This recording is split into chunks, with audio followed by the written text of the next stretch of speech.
Everyone, please bow their heads. Heavenly Father, thank you for all your gifts. Please grant us the wisdom and the patience to be good stewards of the resources that we have here at the Solid Waste Authority, and please have us exercise our business today in such a way that be pleasant in your eyes as well as those of the residents of the county. These we ask in your name. Amen. Amen. Okay. Please rise for the Pledge of Allegiance. I pledge allegiance to the flag of the United States of America and to the republic for which it stands, one nation, under God, indivisible, with liberty and justice for all.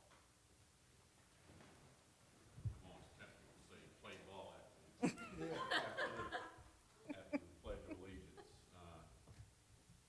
Not unless you sing the national anthem. Okay. Wait for motion to approve the agenda if there's no corrections or changes. So moved. Second. Okay. Approved agenda, approved, okay.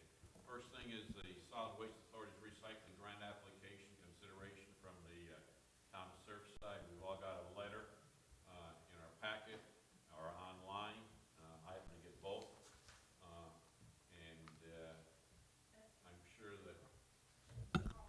I'm sure that as diligent committee members that you've all read the letter. And any comments, any questions, any concerns from any committee member about the letter? I'm pleased to see this application so soon. I'm sure they want to be early in to make sure that they're first to be considered. I did not check the budget. How much do we have to grant this year in our budget? The budget, fiscal year 19 budget has $150,000 budgeted towards this particular recycling grant program. Terrific. Thank you. Before we measured out what they were requesting, I wanted to make sure I knew what we had for other projects. Thank you. Is there a certain amount for each project that we do, or is it based on the project they present? Every project or grant proposal can be in the amount of $10,000 or less, nothing over $10,000. Okay. Okay. Bo, I'm glad you asked the question about the budget because knowing you spent a good share of your life in Washington, D.C., you didn't want to have a government project here. We would run over on the grant a bunch of grants for the... We're not going to let the first application break us. Okay. All right. Mr. Schwarzkopf, Yes, sir.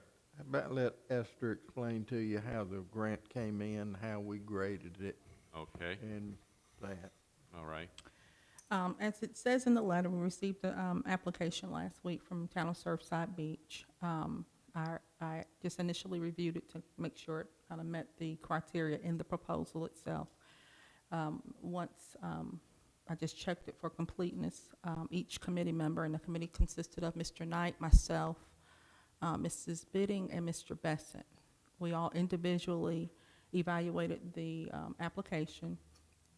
There is a scoring on it. You have to receive at least a 70% on the scoring to move to the next step, which is send it to the committee for recommendation to the board. And they absolutely met that criteria and scoring mechanism. So that brings us to this point here for you to review and recommend that the board approve this particular grant. It's mentioned in the letter that it is a reimbursable grant, and that just means that they will spend the money up front. There's the requirement of a bi-monthly report that they would have to send to us every 2 months. And the bi-monthly report just indicates what they've done on the project over the course of the past 2 months. They can request reimbursement bi-monthly. They can wait until they've completely purchased what they're going to buy and request it then.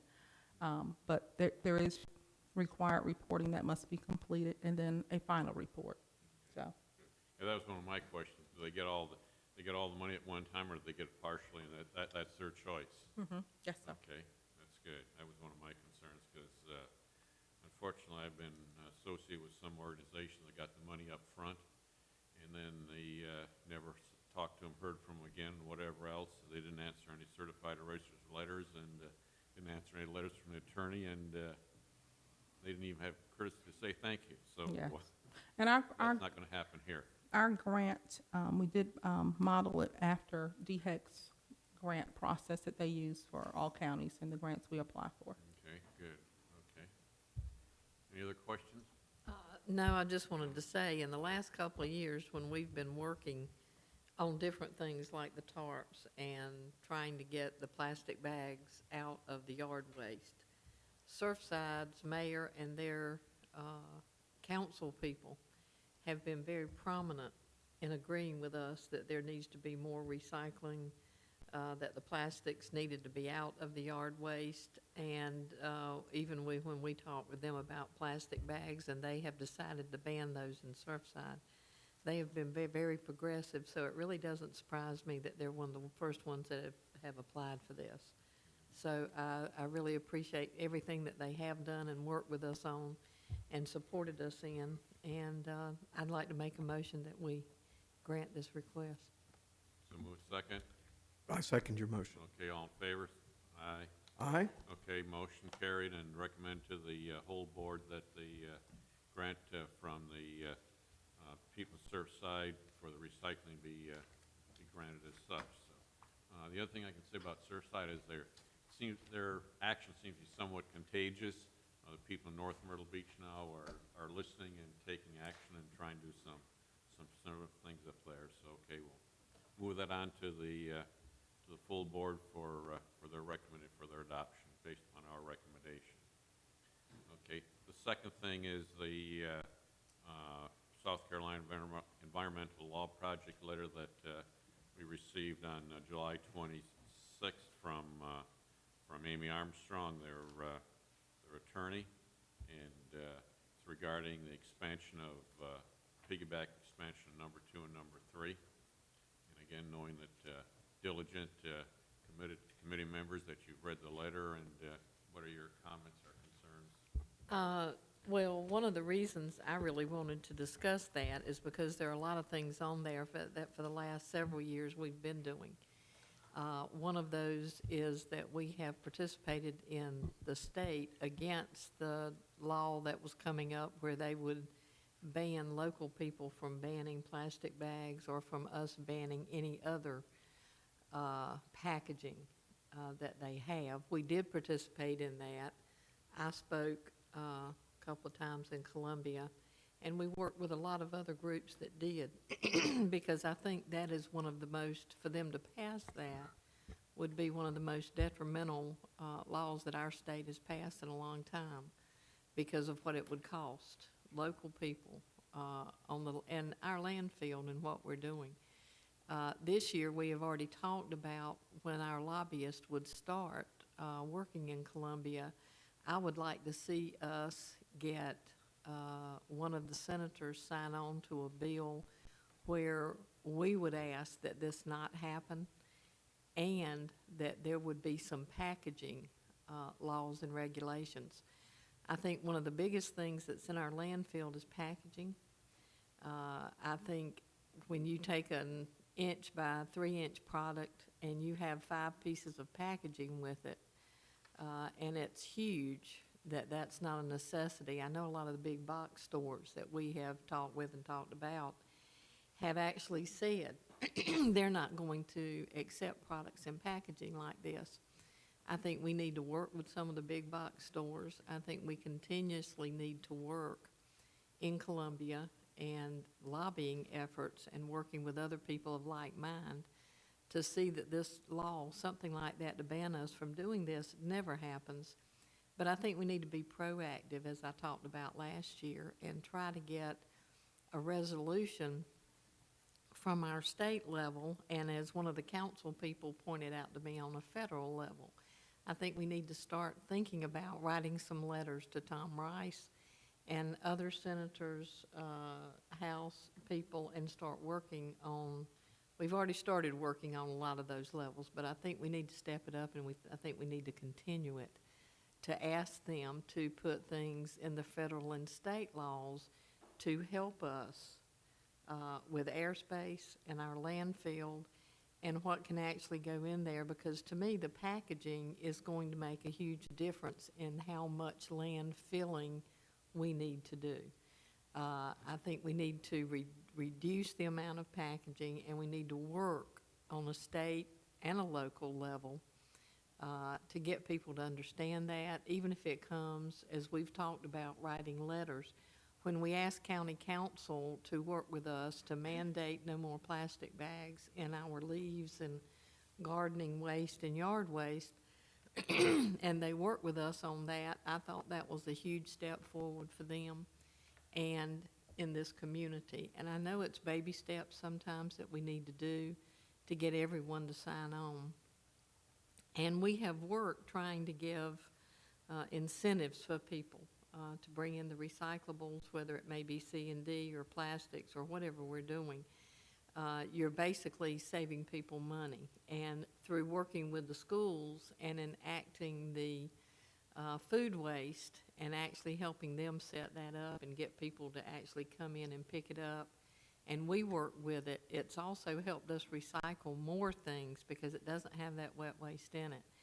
And all of these things together, in my opinion, is where we need to be. I know we're going to always need landfill space, that's a given, and we have to have somewhere to put it. But we need to continue working in these lines, even if it's sitting down and thinking about it and writing a letter to our federal officials and our state officials, as well as our local officials, and let them know the differences in China, what they'll take, the difference in the money that they have. I've sat down with council people and told them that even in open space and different things, if they will work with that to get these recycling centers, if they'll work more with us toward maybe banning cardboard and plastic bags on a county level, the money that will save them, and shown that to them in financial areas.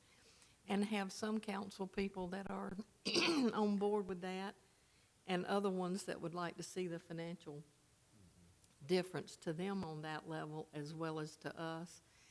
And as we've been recording the landfill space that we save in each one of these areas, we need to have that together, and we need to have those figures and what we're looking for in the future on all of these levels. So that's just something I'd like for us to think about working a bit harder and a bit more strong with in the future. A lot of those things were brought up in the letter, and most of those things we've been doing and been succeeding in quite a few of them in the last few years, but I think we always need to do more. Paul, you got any comments regarding that? I think the comments are outstanding.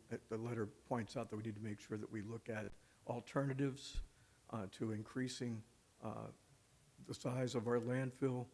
We need to make an effort to make the public aware of what we have been doing to seek alternatives.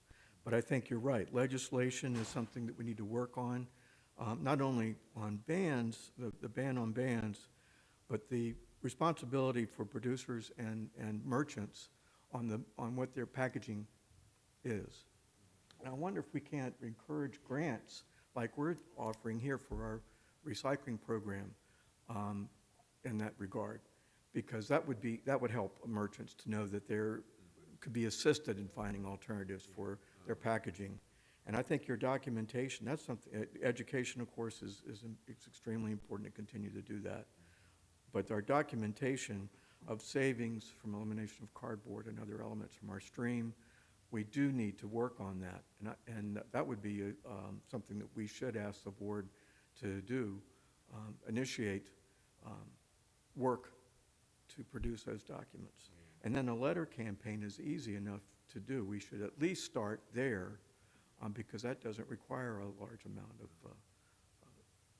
expenditure. Dan, did you and your office staff kind of prepare a draft of a letter that we could send to Senator Luke Rankin and Greg Hembry, and then bring it either to our next committee meeting, and we'll kind of look it over and decide if, because right now Hembry's spending more time in the hospital than any place else, so there isn't a real big urgency on that, but I think it's something that we get a letter, and then we also, later on, we can have people, you know, talk to them, whatever else. And then maybe also send that letter, a similar type letter to Tom Wrights. And we got several representatives here from, in the House up in Columbia that I think would probably might benefit getting that in that letter as well, trying to encourage a, you know, more recycling and saving land space use and things like that. So, The answer is yes. okay, you can do it? Yes. Okay. All right. I just don't think, when I spoke in Columbia, and even when we were doing at the League of Cities and actually worked with each one of the mayors and their city council people, it became really apparent to me that they don't truly understand what we do and how we do it and what saves money and what doesn't. Barbara Blaine-Soles had asked me again when she was here at the 3-year committee that we needed to do another show. She wanted me to do another show with her on the Conway website about recycling and the different things and how they were doing them. So we need to remember, and I guess I really learned through the meeting with the mayors that they really don't understand what we do and how important it is and how much money it can save them and time that it can save them in the future. So we've added more money to our schools and working with that, and I think we do need to in every way because of the children doing what they do. But I think we need to educate our representatives on every level just as much as we do need to do the children, because I just truly don't think they understand how much recycling we do, how much benefit we give in rewards to people that bring us that as being able to recycle it, how much landfill airspace we save, and how much that is really going to save them in the future, not only locally but statewide and federal-wide. And so many of the times when you talk with them up there, they say, well, we want this to be the same all the way through. Well, frankly, there isn't anything I know that local and state and federal do the same all the way through. However, as I told them that's okay, then maybe federally we should try to work with our federal people to do this all the way through and ban these things from a federal level and a state level and a local level. And once we interact on that, then I think we will have done as much as we can do there. So when we get back to the local level, we can start working with that again. So thank you very much for being willing to do that and getting that together, because we do need to let them know that. One other thought, Betsy, when you mentioned those things, Pam, makes me think that this is probably one of the best kept secrets in Horry County and probably a good part of the state as well. And consequently, with Amelia sitting back there and knowing that she's a flute player, we probably need to toot our own horn a lot more than what we have in the past.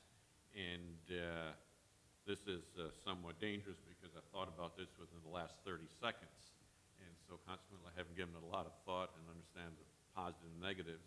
But what about having a informational/educational session where we invite the legislators, where we invite the mayors, and we invite other people that can contribute to helping getting this thing going, you know, and big deal, you know, we'll have coffee and cookies or whatever else, and have an afternoon for a dog and pony show, and let the people know that, of all the good things that we're doing, and then in turn, what they can do to help us meet our goals and our objectives, which ultimately would benefit their constituents. I think that's a great idea, and I sincerely hope more of our people from Columbia and local and show up than have been, because at this last 3-year meeting, I had asked Danny when I was chairman and everyone else to not only invite the mayors and the council people, but our state people and our county people. And unfortunately, very few showed up. But I don't think there's anything wrong with with asking them and writing them a flowery letter and trying to make them understand, as you said, the importance of them coming here and working with us, because we are serving their constituents. That's what we do. Those are the people we serve. And we serve them, and frankly, in a lot of ways, we make them look pretty good, especially on a local level. So I think it would be a great idea, and I certainly hope that they would attend and work with us on that, because there's not a whole lot we can do without state and federal permission and local permission to look at how we're doing things. And there's always a better way to do something. There's a solution to every problem, and the more people we have here, in my opinion, the better off we'll be. Great points. I think that the point also needs to be made that the letter that Amy wrote points out that they aren't aware of the efforts we've made to try to limit the size of our solid waste load. And if they aren't aware, that means the public isn't aware. We need to do a much better job, and I think your suggestion is a great one, but we don't just stop with those elected officials. We need them. Yeah. But the public needs to be aware of that as well. And we're not going to sell this project if we proceed without convincing them that we've exhausted every other alternative that's available to us, unless we get the assistance of the legislature to change a few things. And we need to be quite specific about what those are. I think first we need to get the legislative, elected officials, whatever else involved, and then, you know, kind of move it on to, and then have a public information session to, you know, continue to toot our horn. And aren't you glad you showed up, Amelia? And started waving our flag, and kind of let them know that, you know, we're really doing some, you know, whatever we can do to improve our image, and, you know, that from that point, as compared to, believe it or not, I still got people refer to, you know, I mean, in the 40s and the 50s, you know, it was always called the township dump or the city dump or whatever else. There's still people that still have got that mentality, and let them know that, you know, those days are pretty well gone. It's days of recycling and reusing and that type of thing. I think it's important to have that, to have an educational session along with, you know, as a second step for, you know, for the public. I'd like to add one more thing, if I might, Mr. Chairman. Sure. Pam and I both sit on the 2040 committee, and we just got alarming results at our last meeting, new projections from the state of what this county's population is going to be in 2040. Okay. And it zoomed upward. And we gave that information to Danny immediately because we need to revise our 3-year plan already. It's not, the ink is still wet, and we need to revise it because the projections are growing. And the public needs to be aware that if we don't do this, what are the other alternatives for how we handle our waste? And if the public isn't aware of the alternatives, they're not going to know that the best use of this land needs to be exhausted before we look at any other alternative, or as we're looking at other alternatives. I think it's important to let the elected officials and the citizens as a whole, let them know that they are part of the solution to this problem as much as, you know, as we are, you know, that type of thing. Not that, you know, for lack of a better term, they drop it off at their front door and it's our problem. It's their problem as well, and we need their help and, you know, with the solution from there. So. I think that the response that we sent to the South Carolina Environmental Law Project was adequate, given where we are in this project, but we need to encourage them to participate in the process throughout the application process, wherever it leads. But I think that the effort to apprise the environmental community of what our intent is was a wise one. I'm glad we've gotten the response that we did, that their eyes are on it. And I think they'll assist us in making sure that if this project proceeds, we'll do it with every diligence and every protection that is available to us. Required, yes. Thank you. Danny, you got any other comments, questions, remarks, concerns? No, it always amazes me that people across the state recognize what we're doing more than some of our local people recognize what we're doing. Every time you meet with them, we wish we could do what y'all are doing. We wish we could had a talking trash program like y'all do. We wish we could recycle the amount that y'all do. We wish we had the permitting in place that you do. But I think one of the key things in the letter stated that that Bowie County has 28 remaining years in existing Class 3 MSW. We failed to mention we don't have but about 5 years left in C&D. When we run out of C&D permit here, it opens certain areas of the county up for a C&D landfill. We've been through that before.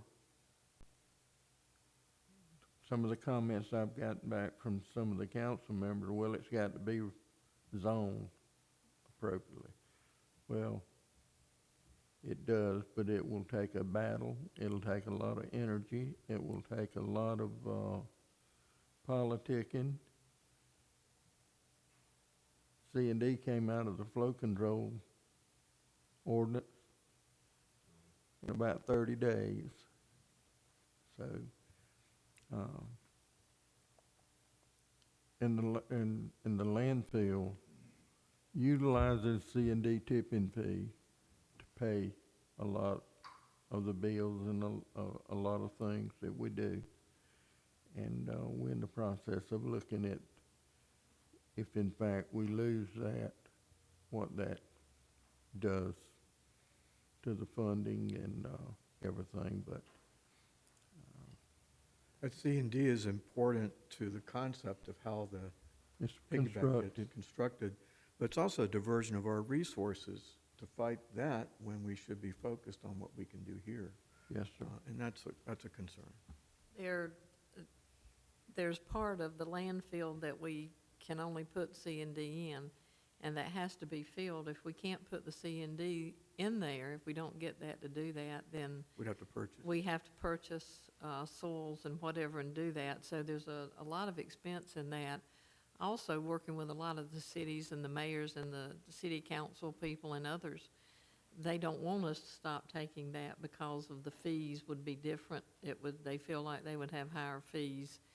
And I understand that too. There's also the thing that concerns me, and off of 905, there's what used to be, I suppose, a C&D landfill, where there's a large acreage, and as you ride by that, what you see is leaded paint thrown out. It just looks like people had dump trucks or whatever and just brought leaded paint and threw it out, cement and threw it out, rebar and threw it out, mattresses, TVs and whatever. And even though TVs are not supposed to be in the C&D, and a lot of things are not, this is a large area of land that is actually polluted and standing in water and within a few miles of the river and different lowlands and places. And there just do not seem to be the regulations on C&D landfills that, in my opinion, should be.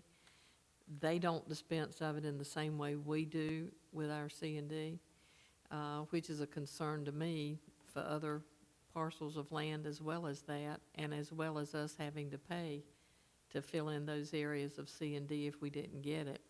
If they were recycling it, if a lot of C&D places were recycling that, recyclables are a federal commodity, and you can't keep this in this county or anywhere else. So they can, if they do recycle their C&D, they can take it anywhere they choose, which is fine. And of course, when we get it here, we encourage them to recycle it and bring it up on the hill where we recycle it and don't put it in there. So there are a lot of things to be said for that, and you're right. We don't have but so much of that left to do that with. But there's a lot of concern to me on what actually is done with that in those regulations if it's not in a public landfill.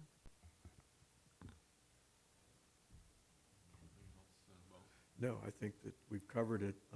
I was encouraged to see that we now have 5 years of C&D left because we project we'd only have 3.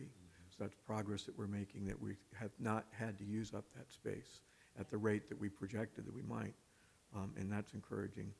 But that also means we have 5 years to come up with a solution. What, is there any, I know that we have given them reduced rates and coming in and done just about everything I can think of to encourage the people that have C and D to actually take it to the MRF and let us recycle it and those things. Do you know of anything else we can do to actually encourage them to recycle any more than they do? I don't, Ms. Creech. I told Mike Bassett last Friday, we've just about wore the carrot out. It's a reduction in tipping fees. It's a shorter pull. If you split your clean wood out, it's a lesser price. Concrete's a lesser price if it's all in just one truckload. So, you know, we pushing that just as hard. We push some push walls over at the C&D factory, and we're hoping that we can encourage and push more material over there. I think we're gonna take the position that we're gonna start spotting a lot of the loads to see if in fact we think it'll work over there versus the truck driver thinking, you know, what he's got. So we keep looking. We could trying to figure out better ways. Hopefully we'll pick up some more information next week in the nationals, and we just continue to look at it. But we do a lot here that nobody else does, and it takes funding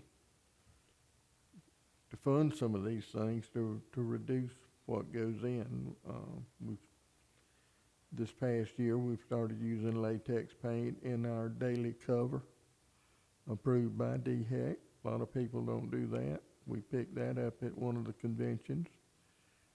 So everything that we see that we think can save space, we don't mind trying it.